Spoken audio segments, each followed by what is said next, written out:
basic idea is going to be holding the left hand in a receptive posture and oscillating the right between a sort of clenching and not. I may switch hands at some point.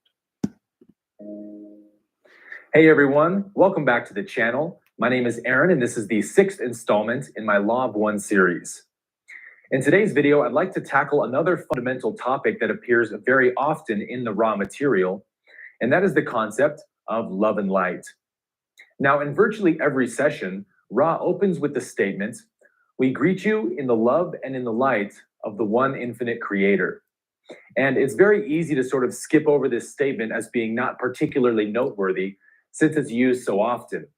But in this video, I'd like to dive deep into this topic of the two fundamental aspects of the source's nature that make up all of creation: the feminine and masculine archetypes of God, love and light.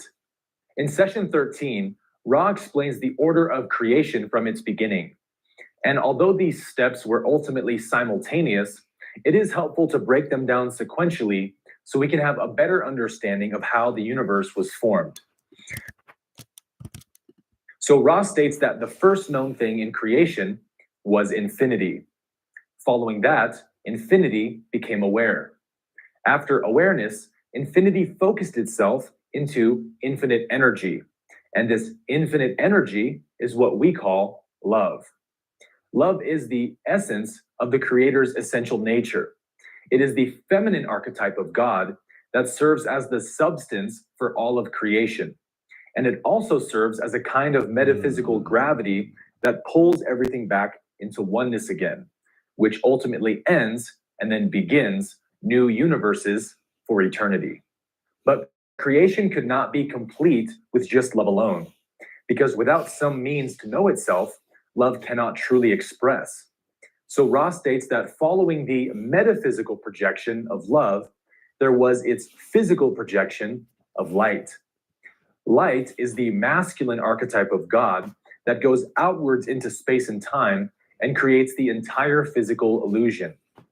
Light represents wisdom, as wisdom illuminates the darkness of confusion into the light of understanding. So every universe, or as Ra calls them, octaves, begins through this explosion of light. And then over time, the gravity of love slowly pulls creation back into itself, into a single point, which then begins a new universe.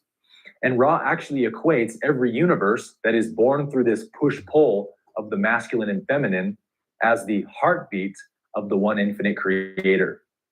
This is also why Ra often says love light and light love, because these two forces of the creator cannot exist independently. And so to speak of love is to imply light and vice versa. In session 15, Ra states, "There is the same difference between love light and light love as there is between teach learning and learn teaching. Love light is the enabler, the power, the energy giver. Light love is the manifestation which occurs when light has been impressed with love." One of the more important concepts that Ra also touches on quite a bit in the Law of One is the idea of balancing. Essentially, the whole purpose of a soul's incarnation into physical reality is to purify itself from all distortions and become what Ra calls crystallized. This process of balancing the self continues on through all 7 densities of consciousness until the final merge back into the source is completed. So what the term balancing means is to achieve perfect equalization within oneself of both love and wisdom. This does not ultimately happen until the end of 6th density, as discussed in previous episodes. Ra explains that the energy centers of our body will develop blockages based upon thought and perception. If one is lacking in some form of self-love or wisdom, that distorted energy will have to manifest in one or more of the energy centers. So in order to unblock these energy centers to become more crystallized, we must heal these distortions within us. And although Ra doesn't talk much about the healing process, I'd like to focus most of this video on how healing work is done. The feminine and masculine also represent the positive and negative polarities, the positive being love and the negative being wisdom. This may be difficult to wrap your mind around because of the labels we have about positive and negative, But this does not mean that love is good and wisdom is evil. Remember, these polarities are simply archetypes in consciousness. Ra states again and again that both polarities are equally valid expressions of the Creator. So this does not mean that women are positive and men are negative. It means that the feminine is inherently service to others because love is always an outward movement and seeks only to give. And the masculine polarity is inherently service to self because wisdom seeks to know or to possess understanding for itself. To put this in a different light, we can see the inherent union of love and wisdom by looking at the traditional dynamic of romance. There's a reason that every love story between a man and a woman is virtually identical. The feminine wants to be pursued and adored by the masculine, and the masculine wants to pursue and adore the feminine. Every good romance movie shows a man who falls madly in love with a woman to the point that he will climb any mountain or swim across any ocean to have her. You never see a romance movie about a woman who climbs mountains to pursue a man who's lying on his silk bed sheets while he awaits her arrival. And the reason for this is because the masculine archetype seeks to possess the feminine, as wisdom seeks to understand love. Now, of course, since both polarities are equally valid, then any variation of them is also equally valid, such as female to female love or male to male. But for the sake of understanding the nature of each archetype, we look to the traditional dynamics of romance between a male and a female. Every person inherently contains the masculine and the feminine energies within them, regardless of what their biological gender is.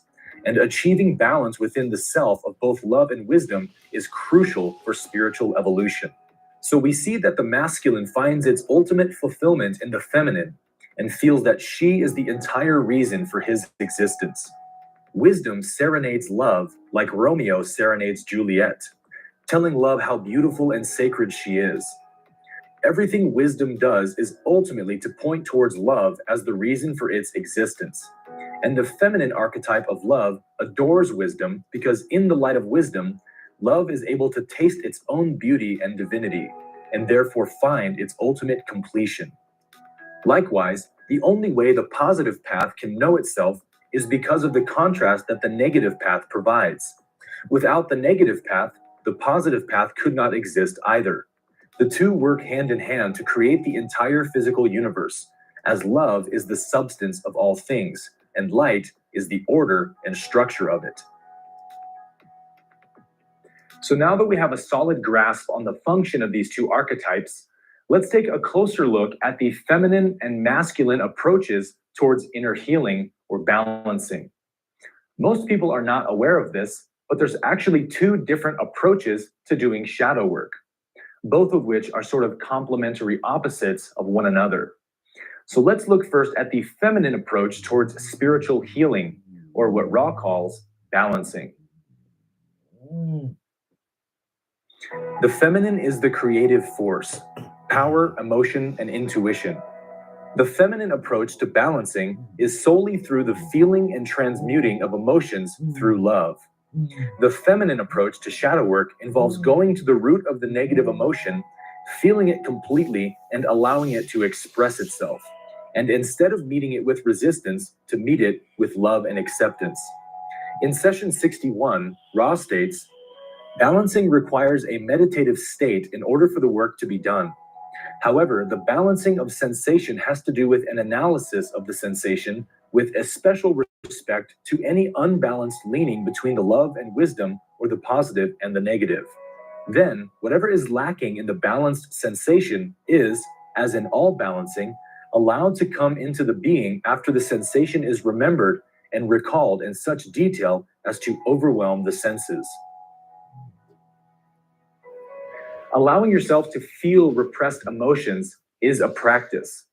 And although the feminine approach is much more painful and intense than the masculine approach, it's also much more powerful and immediate. A single healing session has the potential to purify an old wound that has been festering for decades. So it takes time and practice and courage to develop the skill of locating these repressed emotions and memories and allowing yourself to feel them. But the power of the feminine approach is that once the root cause is located and healed, then everything downstream of it is healed as well. So now let's take a closer look at the masculine approach to balancing. The masculine is the organizing force that brings structure to form and energy. So the masculine approach to healing is the wisdom approach. The masculine approach dissolves illusions through the shifting of perception and acquiring of understanding. Knowing the mechanics of the mind allow one to see the unreality of thought, identification, and attachment, which naturally brings healing and balance to the self. Unlike the feminine, which seeks to heal repressed energy by feeling it out of existence, the masculine approach seeks to starve the energy out of existence. Although it is not as immediate and powerful as the feminine approach, the masculine is less intense and painful, as it simply requires a permanent shift in perception or attitude towards thought, which slowly drains them of power. Once the illusions of the mind are understood, the light of wisdom returns to the soul and allows for peace and balance to be restored. So it could be said that the feminine heals through transmutation and the masculine heals through recognition. The feminine puts distortions to death by the guillotine, and the masculine puts distortions to death by 1,000 cuts. The difference can be most notably recognized by looking at the two greatest ascended masters who have incarnated on our planet, the Buddha and Christ. Christ represents the feminine archetype, or fourth density love. Christ's approach towards transcending the ego and realizing oneness was to feed the poor, take in the widow and the orphan, visit the prisoner, and love your enemies.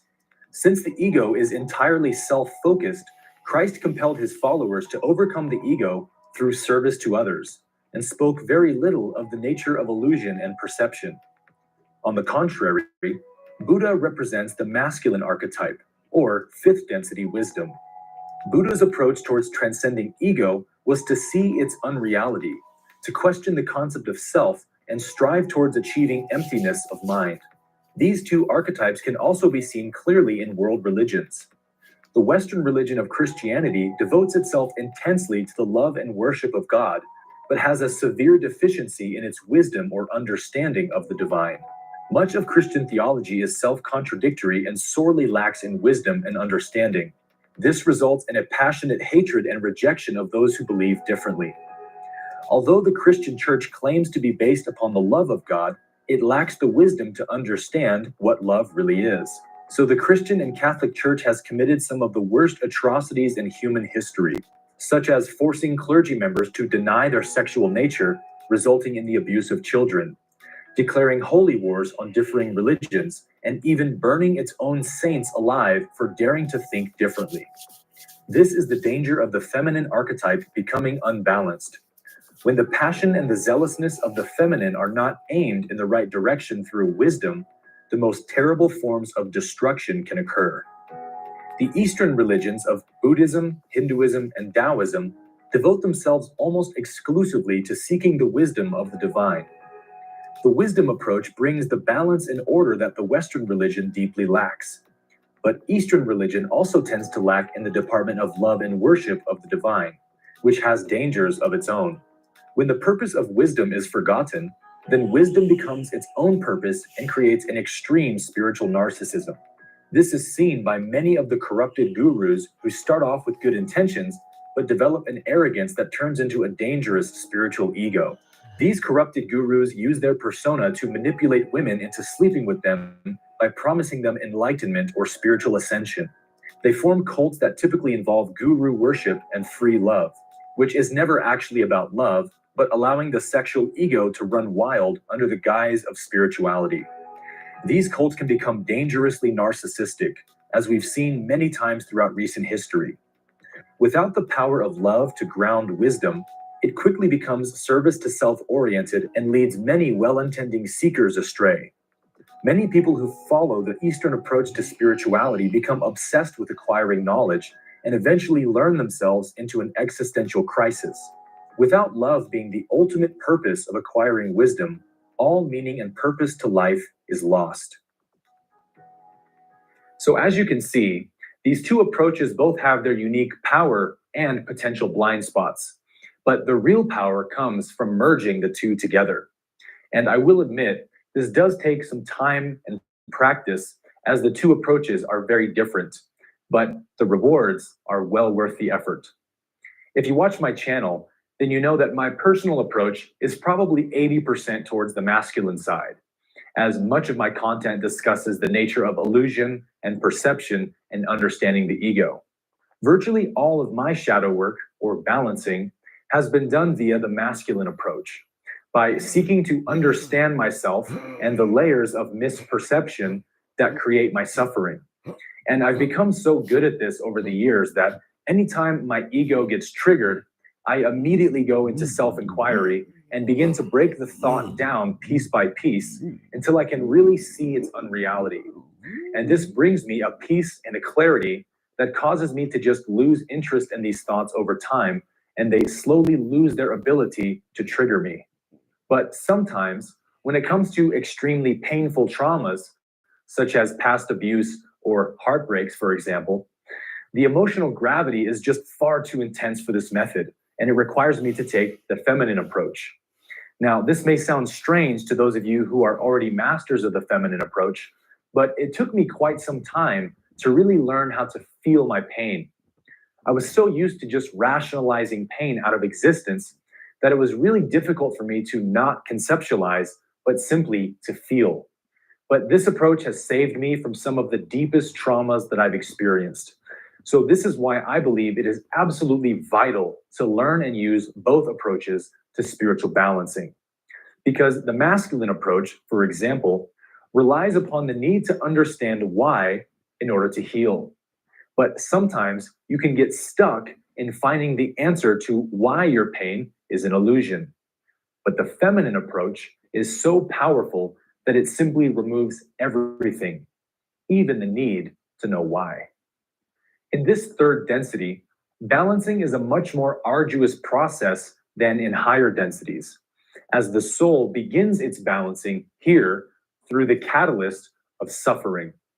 But Ross states that balancing in higher densities looks very different than in ours, and it can be seen as a joyful reward for putting in the work required in this lifetime. So to close this video, I'll leave you with a little teaser that Ross shares about their current experience of achieving the perfect balance between love and wisdom. We seek the Creator upon a level of shared experience to which you are not privy. And rather than surrounding ourselves in light, we have become light. Our understanding is that there is no other material except light. Our rituals, as you may call them, are an infinitely subtle continuation of the balancing process which you are now beginning to experience. We seek now without polarity. Thus, we do not invoke any power from without, for our search has become internalized as we become light love and love light. These are the balances we seek, the balances between compassion and wisdom, which more and more allow our understanding of experience to be informed that we may come closer to the unity with the one Creator which we so joyfully seek.